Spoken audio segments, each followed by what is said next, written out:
اللهم صل على سيدنا محمد وعلى آل سيدنا محمد. أعوذ بالله من الشيطان الرجيم. بسم الله الرحمن الرحيم.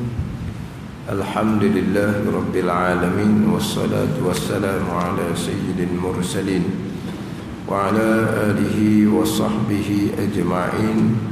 رب اشرح لي صدري ويسر لي أمري واحلل عقدة من لساني يفقهوا قولي. سبحانك لا علم لنا إلا ما علمتنا إنك أنت العليم الحكيم. ولا حول ولا قوة إلا بالله العلي العظيم. Kitab Fathul Mu'in, muka surat 18, petok yang kedua daripada atas. Surat 18, petok yang kedua daripada atas. Qala al-muallifu rahimahullahu ta'ala wa nafa'ana bi'ulumihi amin. Wa syurutuhu ayil wudu'i ka syurutil ghusli khamsatun. Syarat wudu ada 5. Dan ini juga 5 syarat ni menjadi syaratnya mandi, iaitu mandi wajib. Wa syurutuhu ayil wudu, dan bermula syarat wudu ka syurutil ghusli, seperti syarat mandi wajib. Syarat mandi, sama ada mandi wajib ataupun mandi sunat. Berapa kau syarat wudu, berapa kau syarat mandi? Ada 5 syarat. Mana yang pertamanya? Ahaduha ma'un mutlaqun. Itu syarat yang pertama, air mutlak. Kemudian syarat yang kedua, ini nak tunjuk dia punya aturan kitab. Syarat yang kedua,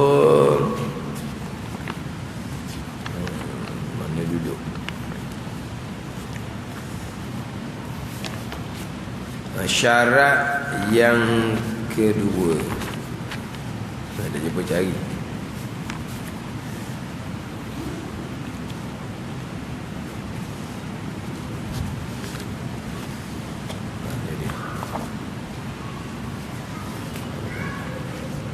Oh, dekat je.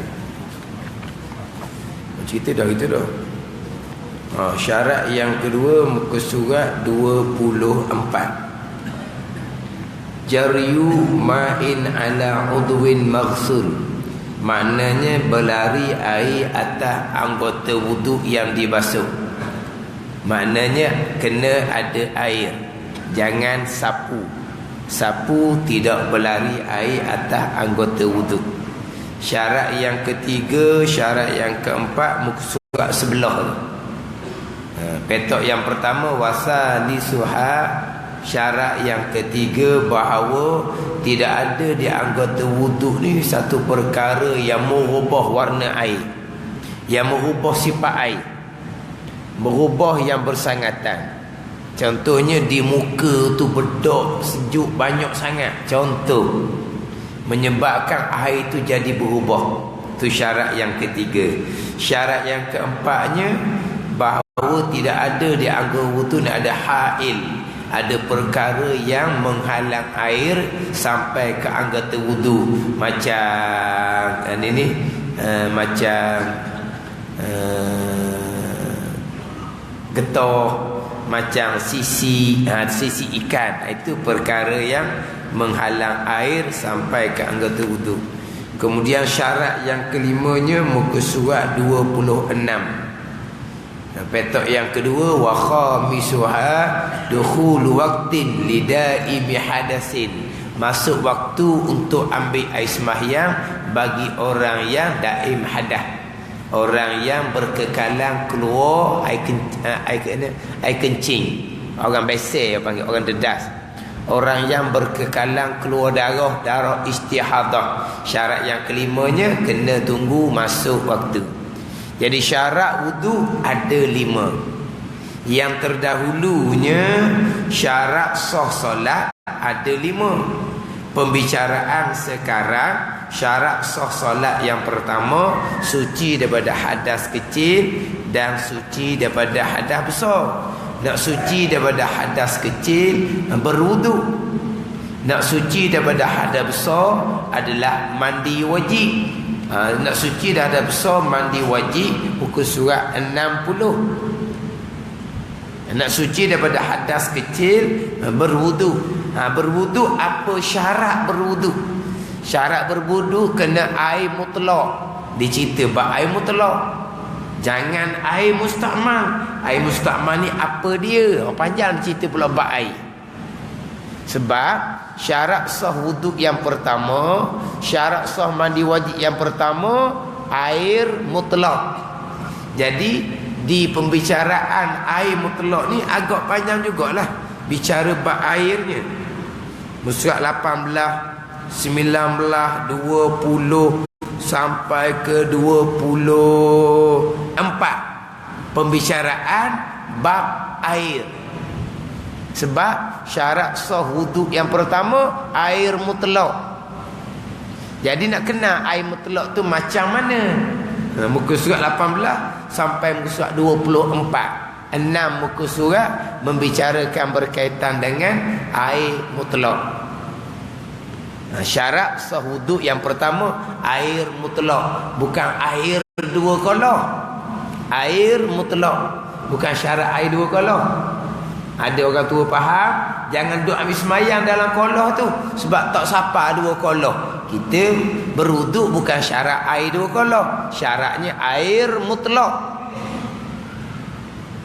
Walaupun air tak sampai dua kolah pun tidak ada masalah, janji air mutlak. Ada setengah orang tua faham begitu, nak ambil semayang kena air dua kolah, tak ada. Nak mandi wajib kena air dua kolah, tak ada.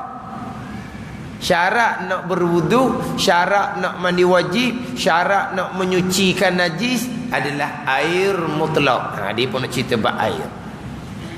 Ini syarat wuduk ada 5 syarat. Dalam setengah-setengah kitab ditambah lagi banyak lagi syarat. Di antara syaratnya adalah Islam.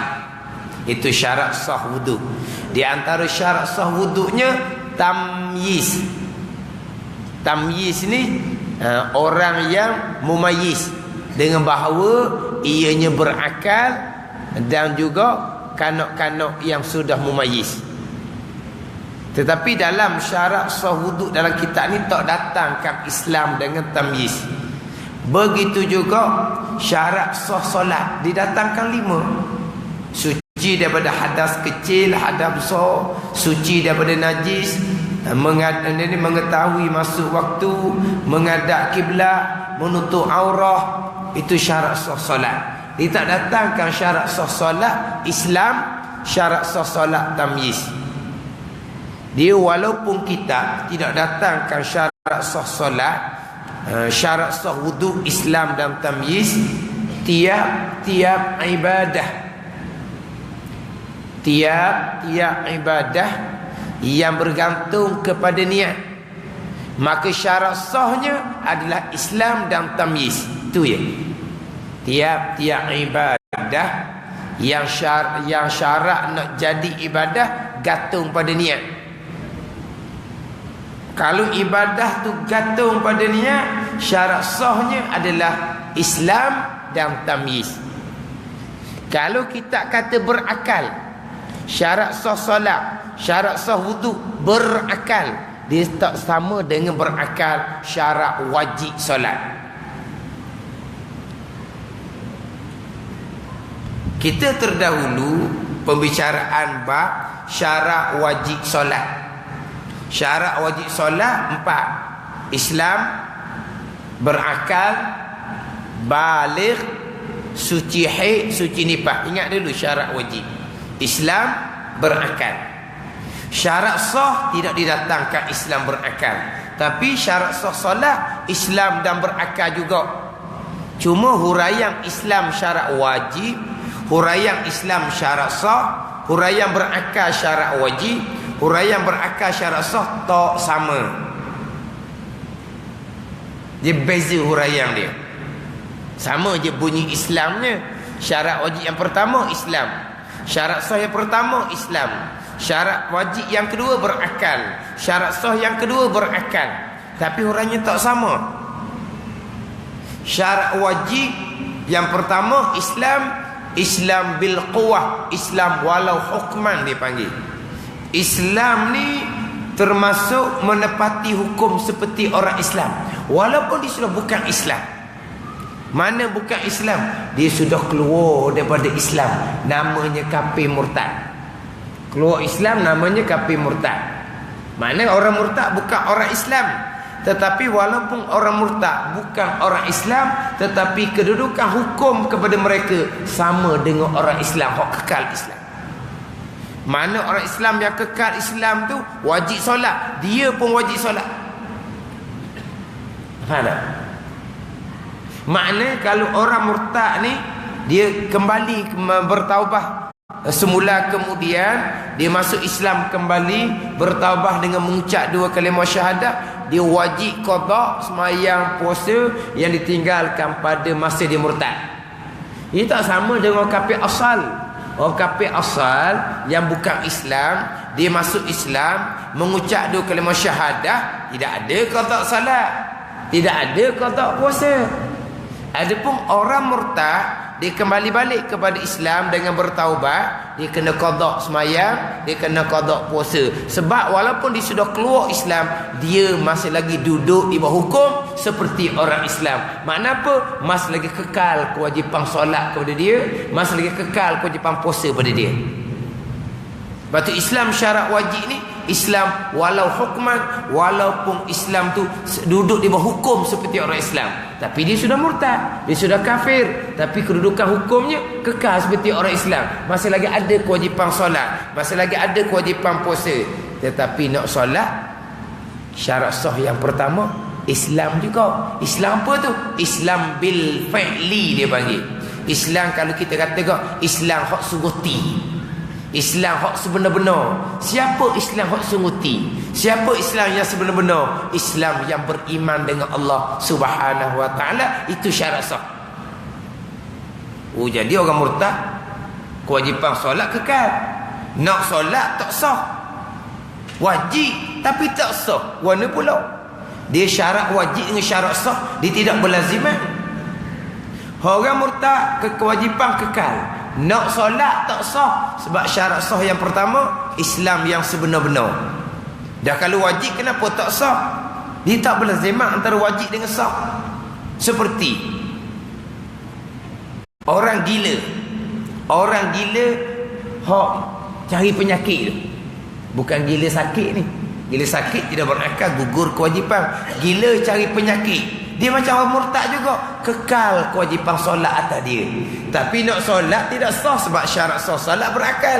Dia sudah gila tidak sah, tapi kewajipannya kekal. Sebab gilanya, gila cari penyakit. Dia bahan dadah, dia cocok dadah lebih tu, jadi mereng, jadi gila. 2-3 tahun kemudian dia siuman kembali, kena qada semua sembahyang puasa yang ditinggalkan pada masa gila tu. Orang gila penyakit tak ada apa-apa, dia tidak mukallaf, tak ada hukum. Dia wajib tapi tak sah nak buat. Ada yang tak wajib tapi sah. Siapa dia? Kanak-kanak yang belum baligh. Wajib tak solat? Tak wajib. Tapi dia sudah mumayyiz. Sah tak solat? Sah. Wajibnya tidak, tapi solatnya sah. Murtad wajib tapi nak solat tidak sah. Kanak-kanak yang mumayyiz tak wajib solat, tapi solat puasanya sah. Jadi syarat wajib dengan syarat sah ni dia tak berlaziman. Ya. Orang murtad kekal kewajipan solat, nak solat tidak sah sebab syarat sah solat yang pertama Islam. Kanak-kanak yang belum baligh tapi sudah mumayyiz, solatnya tak wajib sebab dia belum baligh, tapi solat dia sah ke tak? Sah sebab dia sudah mumayyiz. Jadi Islam syarat wajib, Islam dipanggil bil quwah, menepati seperti orang Islam lain walaupun dia sudah murtad, kekal kewajipan. Tapi syarat sah solat yang pertama adalah Islam bil fi'li, Islam hak sebenar-benar. Hak murtad bukan Islam yang sebenar-benar. Rupanya Islam tapi akidahnya kufur. Bukan orang Islam yang beriman. Bukan orang Islam yang sebenar-benar. Solat tidak sah, puasa tidak sah, pergi Mekah tidak sah, sedar kemudian kena qada habis sembahyang puasa, pergi Mekah tu kena pergi semula. Walaupun rupa zahirnya Islam, tapi bukan Islam yang sebenar-benar, kerana akidah dia akidah yang kufur. Nak sah solat, syarat sah yang pertama Islam, Islam yang sebenar-benar, Islam yang ada akidah, Islam yang beriman. Itu syarat sah solat yang pertama, syarat sah puasa yang pertama, syarat sah haji yang pertama, syarat sah wuduk yang pertama. Tapi kenapa dalam kitab ni tak datangkan syarat sah solat Islam, syarat sah wuduk Islam? Dia tak datang dah Islam. Sebab tiap ibadah yang bergantung pada niat, syarat yang pertama mesti Islam. Sebab apa? Kalau kafir bukan ahli bagi niat. Itu je. Solat bergantung pada niat. Puasa bergantung pada niat. Wudu bergantung pada niat. Mandi wajib bergantung pada niat. Syarat sahnya Islam. Islam yang sebenar-benar.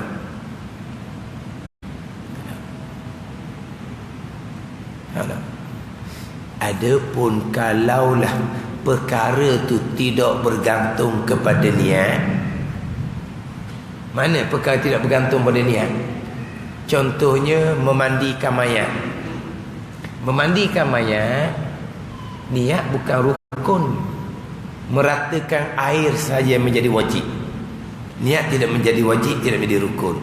Jadi kalaulah mati seseorang, tiba-tiba anak beranak dia ni hak mati ni Islam hak asalnya, dia ni bukan Islam, dia mu'alaf. Jadi bila dia mati, anak beranak dia hak asal, hak kekal agama asal tu nak semayang mayat hak hak mati hak Islam ni, dia nak mandi, tak ada masalah.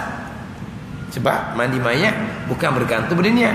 Orang kafir mandi mayat pun janji kata sah, selesailah kewajipan fardu kifayah kepada orang Islam yang lain. Sebab mandi mayat tak syarat pada niat. Basuh najis, basuh najis syarat pada niat? Nak basuh najis syarat kena ada niat ke? Tak syarat ada niat.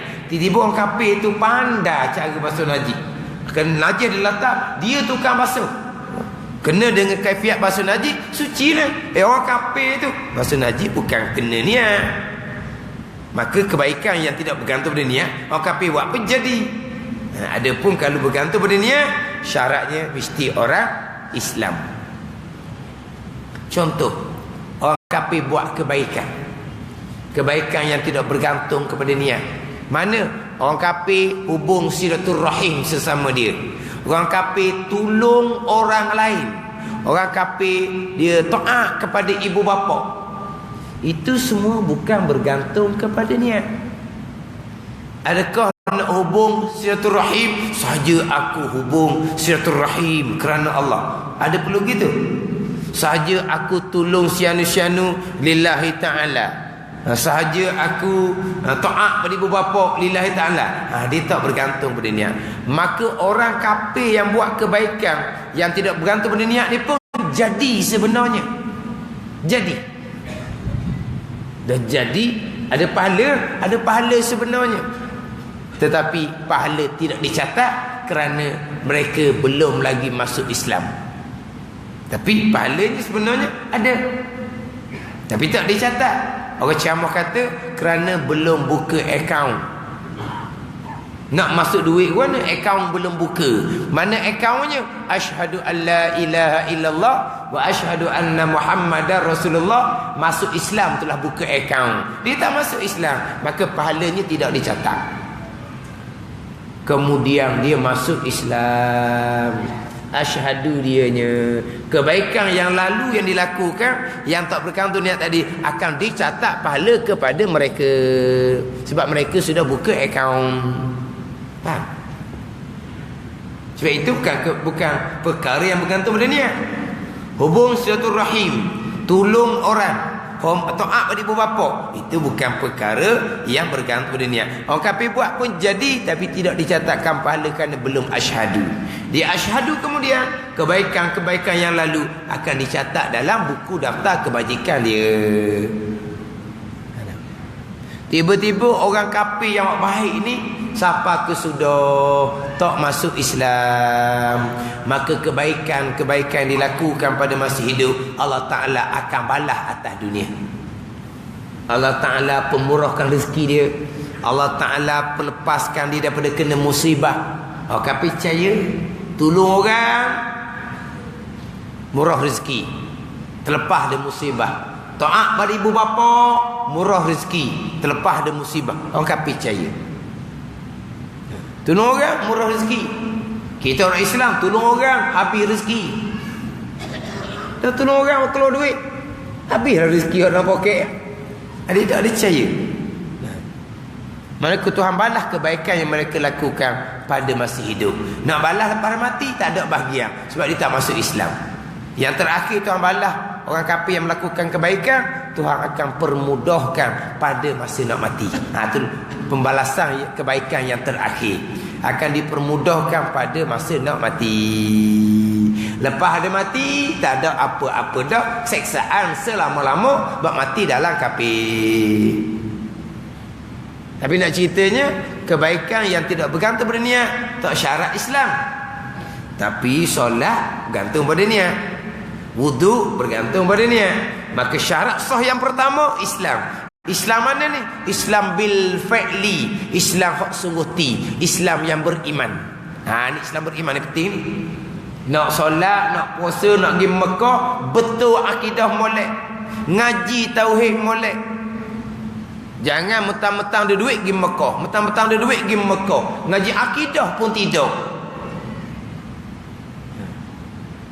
Pergi Mekah berapa kali sekalipun, tiba-tiba akidahnya bukan akidah yang beriman, akidah yang kufur, tak ada lagi Mekah. Walaupun sekali pun dia kena pergi semula untuk menunaikan kewajipan haji sekali seumur hidup. Nak pergi Mekah, dia hanya khusus haji je. Hanya khusus haji.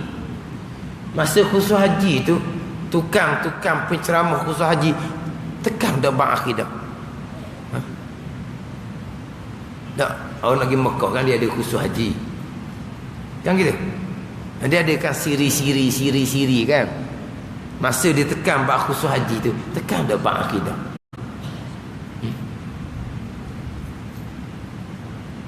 Tak cara bab akidah. Dikira tu beres dah. Kira tu sempurna dah. Apa? Perfect. Beres dah, perfect dah akidah. Perfect dah, sempurna dah sekalipun, kena tekan sebab ini benda utama sekali. Kena tekan. Orang tua-tua dulu nak pergi Mekah payah. Simpan harta dia muda pak tua boleh pergi Mekah. Pergi Mekah seorang tu sekapung atau. Sebab apa payah. Tapi belum pergi Mekah, mereka kemah balik akidah kemah dah. Mereka betul balik solat betul dah. Sebab apa? Mereka pergi tu, pergi hak jadi. Lepas tu mereka balik dapat haji yang mabrur, soleh sampai ke mati. Orang sekarang ni pergi Mekah. Perangai sama aja. Tak ada berubah apa-apa pun. Hak jenis sombong lah. Hak jenis riak lah. Hak jenis meta lah. Pergi Mekah apa balas tu? Itu cerita hak ni riak takabur. Pak pegangan macam mana? Sebab apa? Syarat sah haji yang pertama, Islam yang beriman, Islam yang sah akidah. Itu syarat sah haji yang pertama. Walaupun kita tak tulis sekalipun, sebab haji kebajikan yang bergantung kepada niat. Macam solat, macam puasa, macam wudu, macam mandi wajib. Syarat sah yang pertama, Islam yang beriman, Islam yang sebenar-benar. Ada orang kata pula, ustaz keras sangat. Keras apa? Nak tekan akidah. Memanglah kena keras. Sebab akidah tak boleh longgar-longgar. Sebab apa? Tapak boleh longgar-longgar. Tapak kena keras lah. Kena pijak molek. Ada tapak ni. Abang apa? Kena jangan molek. Itu tapak. Biar kemah tapak. Kalau tapak dah kemah jerelu, tak jadi apa. Mana tapak tu memang kena keras, kena jam molek. Mau panggil tapak, itu akidah, usuluddin, tapak agama. Sekalian dia kata bunyi kapi. Kalau sekalian ngaji molek. Memang tak ada bahagian sungguh. Dan kata kafir lah. Kalau bab akidah ni. Tak ada. Hak kafir khilaf, kafir dia sebesar tu adalah hak khilaf. Hak kafir ijma' ulama, kafir ijma' ulama lah. Bagi kat mana lagi? Itu syarat sah yang pertama. Solat ke, puasa ke, haji ke, wuduk ke, mandi wajib ke. Islam bil fi'li, Islam yang sebenar-benar, Islam yang beriman, Islam yang sah akidahnya.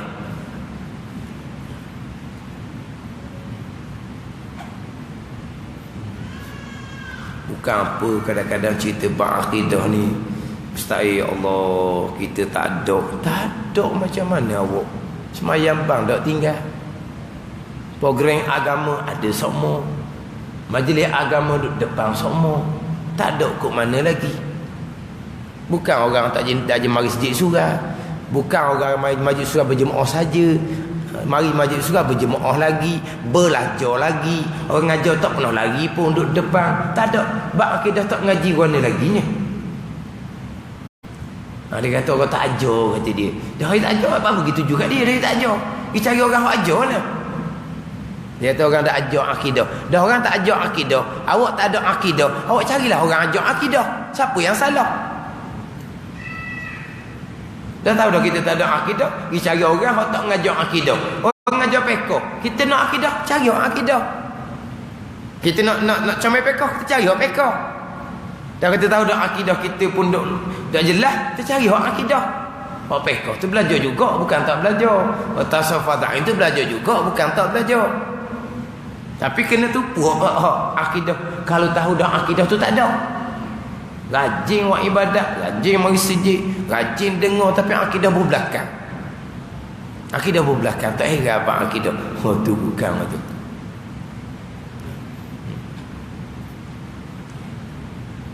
Jadi syarat sahih pertama, walaupun tidak dinyatakan sini, syarat sahih pertama adalah Islam. Yang kedua, berakal. Berakal syarat wajib. Kita solat dulu, terkeluar orang gila, orang mabuk, orang koma. Syarat wajib solat. Berakal, keluar, gila, mabuk, koma. Itu syarat wajib solat. Syarat wajib puasa, berakal juga. Keluar orang gila je, orang koma tak masuk, orang mabuk tak masuk. Orang mabuk kekal kewajipan puasa, orang koma kekal kewajipan puasa. Tak sama dengan solat. Orang mabuk gugur kewajipan solat, puasa tak gugur. Orang koma gugur kewajipan solat, orang puasa tidak gugur.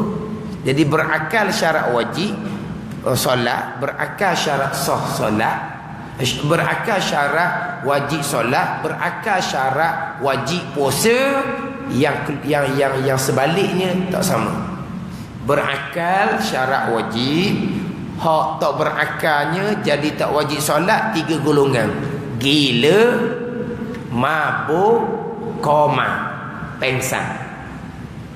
Berakal menjadi syarat wajib puasa yang kedua juga, tapi keluarnya gila je. Kalau mabuk tak gugur je bang puasa. Dia mabuk, salah makan obat ngegapa waktu sahur, sedar lepas garik baru sedar, puasa kena qada kemudian, kewajipan tidak gugur. Tapi dia koma daripada subuh sampai ke maghrib, puasa dia batal, puasa dia wajib qada. Solat ada 3 situ solat: subuh, zuhur, asar. Sebab dia mabuk daripada subuh sampai ke maghrib. Macam mana solat subuh, solat zuhur, solat asar tak ada apa-apanya, gugur kewajipan sebab dia tidak berakal kerana dia mabuk. Itu bab solat. Bab puasa lain. Kalau dia mabuk sebelum subuh waktu sahur, dia sedar petang dah, dia sedar pukul 6 petang dia sedar, puasa dia sah. Tapi bila dia sedar pukul 6 petang, solat asarnya wajib, solat zuhur wajib qada. Ingat tempat solat dia tak sama. Tapi kalau sedar satu dia panggil satu lahzah, satu masa yang sekejap dalam siang hari itu, puasanya sah. Disedar daripada mabuk dia tu. Tapi kalau mabuk sepenuh hari, sebelum subuh tu sahur, dia makan sahur, makan obat, jadi buih mulut, tak sedar tak kenal siapa pun, siuman dok siuman malah kat orang lepas maghrib baru siuman. Puasanya batal, dia kena qada puasa, kewajipan puasa tidak gugur. Solat subuh zuhur asar gugur kewajipan. Sebab berakal syarat wajib solat terkeluar termasuk orang mabuk. Berakal syarat wajib puasa, orang mabuk tak terkeluar daripada hak berakal, kekal berakal. Ada beza situ. Sebut dah sebelum ni kan.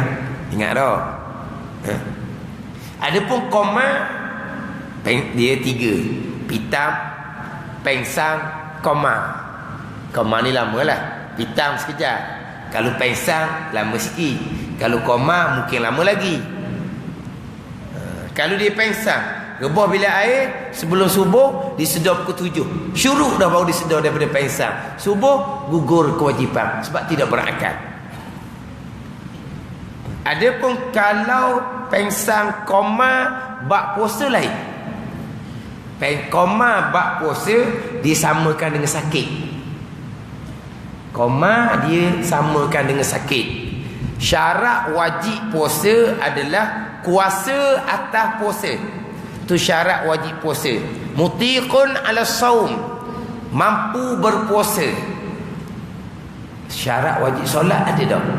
Mutiqun ala salat, mampu solat ada ke tak? Tak ada. Sebab apa? Sebab solat memang mampu sampai bila-bila. Tak mampu berdiri, duduk. Tak mampu duduk, mengiring. Tak mampu mengiring, melentang. Tak mampu isyarat dengan kepala, pejam celak dengan mata. Tak mampu pejam celak dengan mata, memperlakukan solat dengan hati. Tak mampu melakukan solat dengan hati, mati dah tu nya. Tak ada benda dah. Makna apa? Solat pasti mampu. Kalau kata saya dak erok, saya dak ni tak erok apa tak? Saya dak erok nak mayang, tak ada dak erok. Dak erok betul mana? Tak erok nak berdiri, duduk. Tak erok duduk, mengiring. Tak erok mengiring, melentang. Apa ni lagi nak cerita? Tak erok juga, masuk dalam kubur dah senang. Tak ada. Dia memang solat memang mampu. Tak ada tak mampu. Puasa lain. Puasa sehari tak makan. Syaratnya, syarat wajib kuasa atas puasa. Siapa yang tak kuasa puasa? Orang tua. Yang puasanya jadi mudarat. Orang tua umur berapa? Tak nyata umur berapa. Sebab ada orang tua umur 70 tahun tak nak puasa. Ada orang tua umur 80 segor mega puasa. Nak kata ya? Satu laginya, sakit yang tidak ada harapan sembuh, gugur kewajipan puasa. Sakit yang ada harapan sembuh, kekal kewajipan puasa. Tapi pada masa sakit itu syarat membenarkan buka. Kerana kalau teruskan puasa jadi nampak pelik dah tu. Maka syarat membenarkan dia berbuka puasa kerana dia sakit. Tapi sakit ada harapan sembuh. Demam hari tu je, mari pelik hari tu je. Dia masih lagi kekal kewajipan puasa. Jadi sakit ada dua. Sakit yang tidak harapan sembuh, gugur kewajipan puasa. Sakit yang ada harapan sembuh, kekal kewajipan puasa. Dia dibenarkan berbuka puasa, dia wajib qada kemudian. Jadi koma diwak sama dengan sakit. Kalau koma tu doktor kata tak ada benda dah koma ni, biasa-biasa ilmu pengajian doktor kok memang bawa sampai ke mati, maka gugur kewajipan puasa. Kalau doktor kata koma dia ni teratuk sikit je ni, jadi dia punya kepala otak dia tu apa dah terhantuk ke apa panggil, kocang ke apa ni, yang bila dia terandah kepala panggil apa, gegor. Gegor. Maknanya doktor kata dengan terhantuk seumpama tu komanya, kalau ikut hak ilmu doktor belajarnya bagaimana hak lepas-lepas dah, mungkin komanya tak lama lah, mungkin sebulan 2 bulan, insya-Allah dia akan sedar kembali. Abang apa ni? Sakit yang dah harapan sembuh, kekal kewajipan puasa. Dia kena qada kemudian.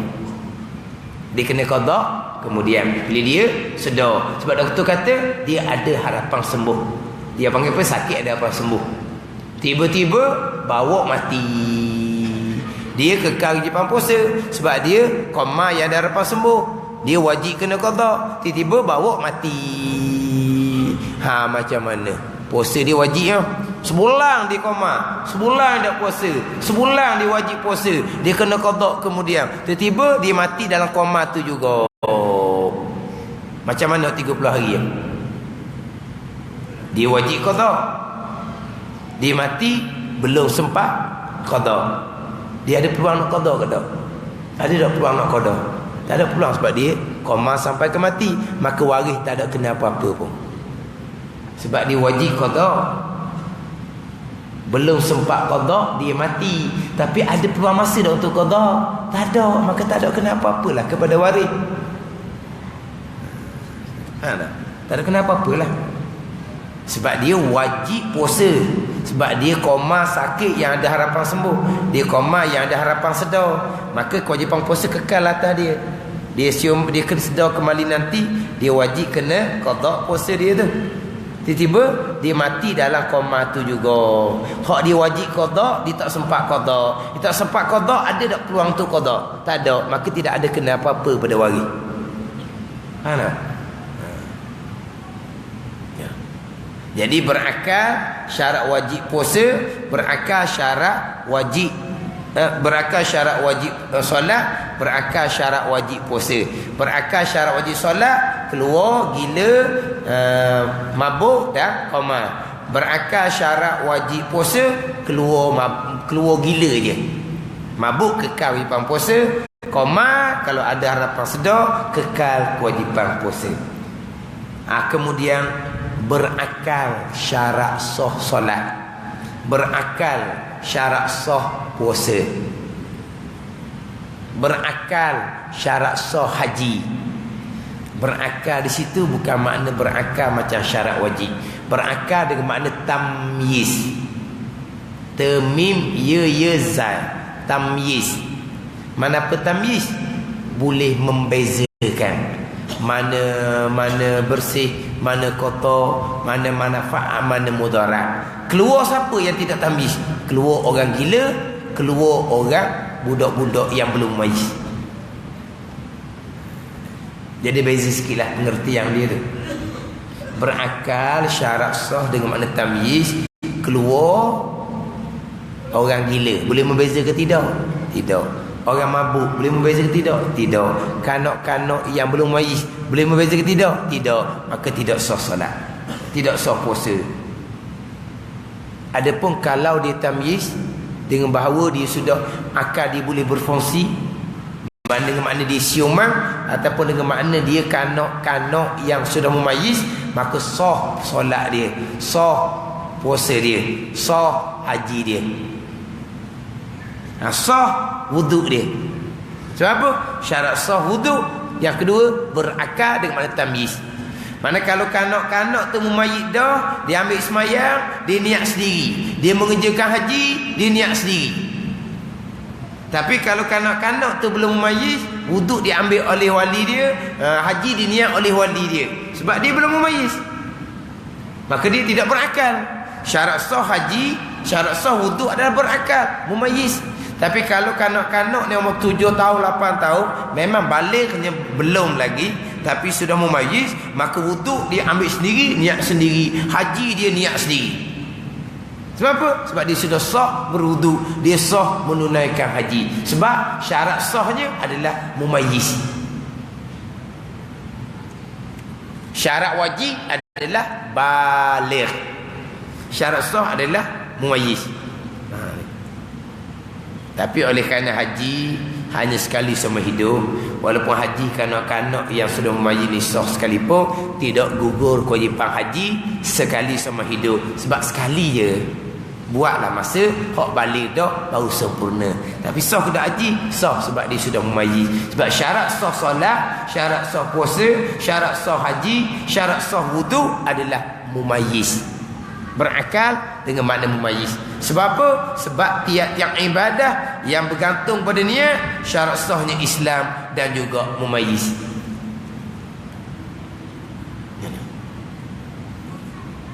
Tapi hak nak tekan sangatnya hak Islam tu lah.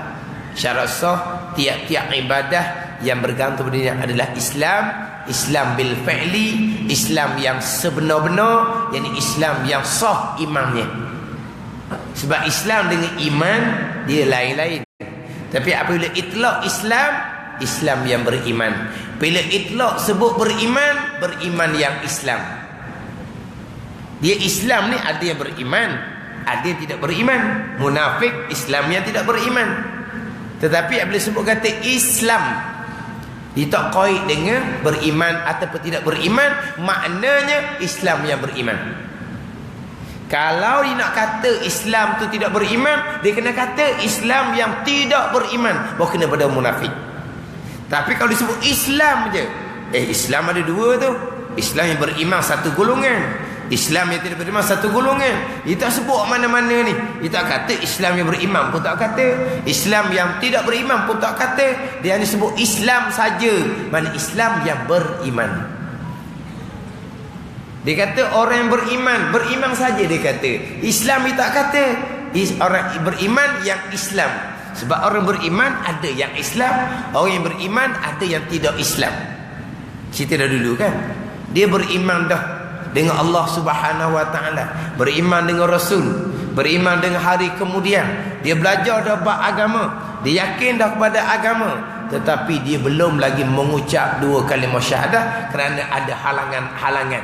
Contohnya kerana umurnya belum cukup umur 18. Kalau dia masuk Islam, dia akan diambil tindakan oleh undang-undang sebab belum cukup umur 18. Maka dia pun tidak asyhadu.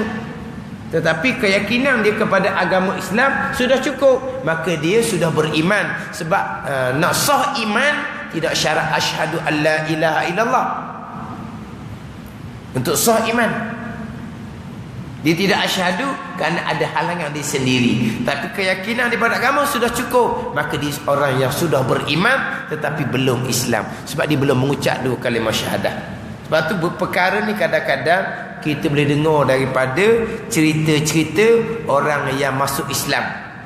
Dia masuk Islam, kemudian dia pun ceritalah asal usul dia. Asal usul dia macam mana boleh timbul jadi nak masuk Islam. Dia pun cerita.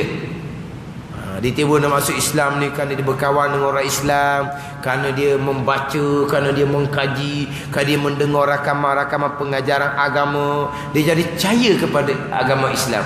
Dia jadi beriman dengan Allah dan Rasul. Tapi dia kata dia tak asyhadu lagi kerana ada kebimbangan dia sendiri. Maka apabila dia yakin pada agama, cukup rukun iman, sah iman dia, tapi belum Islam. Kemudian dia pun barulah asyhadu, barulah nyata dia orang Islam, orang beriman yang Islam. Tapi bila sebut kata beriman yang Islam. Sebut kata Islam yang beriman. Sebab tu bila sebut kata syarat sah solat yang pertama Islam, syarat sah puasa yang pertama Islam, syarat sah haji yang pertama Islam, syarat sah wudu mandi wajib yang pertama Islam yang sebenar-benar, Islam yang beriman dengan Allah Subhanahu Wa Taala. Itu syarat yang pertama bagi tiap-tiap ibadah yang bergantung kepada niat. Walaupun tak nyata di sini. Syarat wuduk 5 je, tak mari pun Islam. Syarat solat 5 je, tak mari pun Islam. Tak payah dah. Tiap-tiap ibadat yang bergantung pada niat. Syarat sah yang pertama Islam, syarat sah yang kedua berakal dengan makna tamyiz, mana boleh membezakan, bukan orang gila dan bukan kanak-kanak yang belum memayyiz. Itu syarat sah ibadat. Syarat sah ibadat yang bergantung kepada niat. Batu setengah kitab didetailkan syarat sah wudu Islam, tamyiz, air mutlaq. Kalau bukan dalam kitab Hidayatus Sibyan, kalau ada kitab Hidayatus Sibyan, balik rumah tengok di bawah tajuk wudu. Di bawah tajuk wudu didatangkan perkara membatalkan wudu, didatangkan rukun wudu, didatangkan syarat wudu, dan syarat mandi wajib ada 10. Ni 5 je sini ni. Dia ada 10. Yang pertama Islam, yang kedua tamyiz. Dia bagi dalam kitab Hidayatus Sibyan. Kitab kita tak ada Islam, tak ada tamyiz, ai mutlaq, ai syarat yang pertama.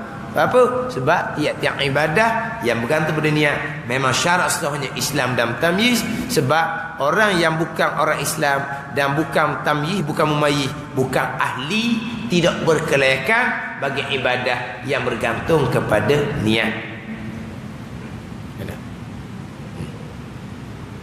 Biasa belajar macam mana? Syarat sah solat dia cerita dak Islam. Syarat sah wuduk dia cerita dak Islam. Ni kena ngaji ni syarat sah yang pertama ni. Suci daripada hadas kecil, suci daripada hadas besar, suci dari najis itu syarat kemudian tu. Syarat sah solat yang kemudian. Syarat sah solat pertama Islam tu. Islam yang beriman, Islam yang ada akidah. Solat rajin, puasa rajin, duduk sejid rajin, jangan siapa ke bab akidah pun tak tahu. Oh tu gelak gambar lah pesen tu. Panggil tak ada arah tuju balas tu. Bawa ngaji agama macam mana kalau bab akidah pun tak lulu. Itu syarat sah ibadah yang mengandung pada niat yang pertama. Termasuk syarat sah wudu dan syarat sah mandi.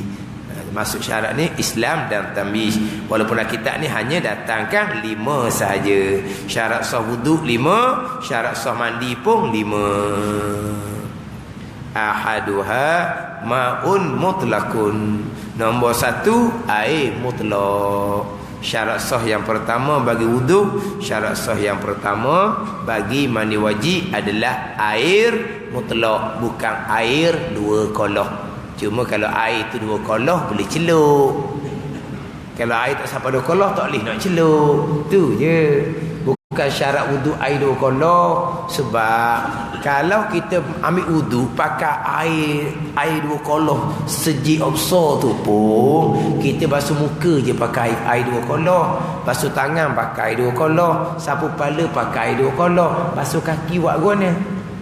Ambil air setong kan, ambil air setong gitu nak basuh kaki 2 kolah tak tu, 2 kolah tak dah setong, 2 kolah tak. Dan kalau syarat 2 kolah, kena 2 kolah lah. Lepas tu nak orang ni akak kolah tu lah tungging. Akak kolah tungging basuh kaki. Ada? Kalau kata wuduk syaratnya 2 kolah. Ialah basuh muka, basuh tangan celup dalam kolah. Basuh kaki tetap pakai cetong. Kalau dulu ambil semayang pakai air dalam cerek. Wuduk, ambil wuduk dulu kan orang tua pakai air dalam cerek. 2 kolah kau nak cerek. Nak cerek 2 kolah kena pergi kat Yaping. Tu baru cerek 2 kolah. Cerek besar tu, kan gitu. Tu cerek 2 kolah. Memang cerek kecil. Ambil semayang tu 2 kolah kedak, air mutlak, bukan air 2 kolah. Aduh tu salah faham. Nak berwuduk air 2 kolah, nak mandi wajib air 2 kolah. Tak syarat 2 kolah. Tapi kalau air 2 kolah, mandi wajib nyelang dalam kolah je. Dah. Kolah mah besar sikit, tapi mandi wajib nyelang dalam tu. Air pun dak rugi. Mudah yakin lah mudah nyelang dalam tu. Kalau mandi kat luar ni tak payah nak yakin kata nyelang dalam tu. Air 2 kolah. Tak apalah. Dia bukan syarat 2 kolah, tapi syarat yang pertamanya adalah air mutlak. Wallahu a'lam. Bismillahirrahmanirrahim. Alhamdulillahirabbil alamin. Wassalatu wassalamu ala sayyidil mursalin wa ala alihi washabbihi ajma'in. Allahumma iftah alaina futuhal arifin. Allahumma allimna ilma akdamin wa fahimna famasabikin warzuqna rizqat talibin. Allahumma zidna ilman wa alhiqna bis salihin. Wa sallallahu ala sayyidina Muhammadin wa ala alihi wa sahbihi wa sallam. Walhamdulillah rabbil alamin.